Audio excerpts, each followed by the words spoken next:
ئێمە هاوڵاتی ئاساییە، ئێمە نە هێزی چەکداریمان هەیە، نە دەوڵەتانمان لە پشتە، نە پەرلەمانتار و وەزیر و خاوەن دەسەڵاتین.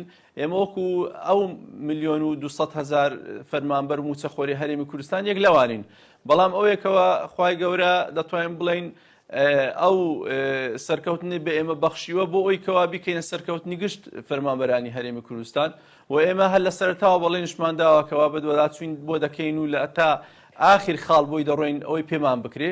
ئێستا حاڵەتی هەرێمی کوردستان دوو ئیدارەی نییە، بەڵکو دوو حکومەتی زۆر لێک جودانە لە هەرێمی کوردستان، بەڵام هەردووچیان بە ناوی لافتەی حکومەتی هەرێمی کوردستان حکمڕانی دەکەن. ئەگەر نا پارتی لە سنووری دەسەڵاتی یەکێتی ناتوان یەک پۆلیس نەقل بکات و یەکێتیش لە سنووری دەسەڵاتی پارتی ناتوان یەک خزمەتگوزار نەقل کات یان محاسبەی بکە.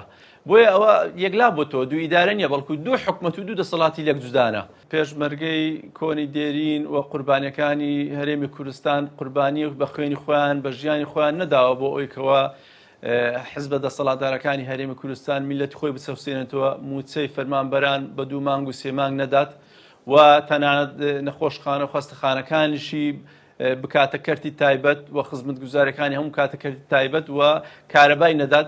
ئێمە بەس ئەگەر پێشمەرگەیەکی دێرین بێنی پرسیاری لێ بکەی بڵێ تۆ خەباتت بۆ ئەوە کردوەکەوە ئەوەی ئێستا حاڵەتی لە هەرێمی کوردستان هەیەیان بۆ حاڵەتێکت کردوەکەوە کورد سەربەخۆ بێ، کورد خاوەن بڕیاری خۆی بێ و کورد خزمەتی کورد بکات، کورد سەربەرز بێ لە هەموو دنیا و کورد موچەی خۆی هەبێ و ئەسڵەن موچە هەر بەڕاستی هەر عەیب ئێستا لە شوێنان لە دەوڵەتان لە هەرێمەکانی تر باسی بکەیتەوە ئەرێ موچە دراویان نەدراویان کەی دەدرێ.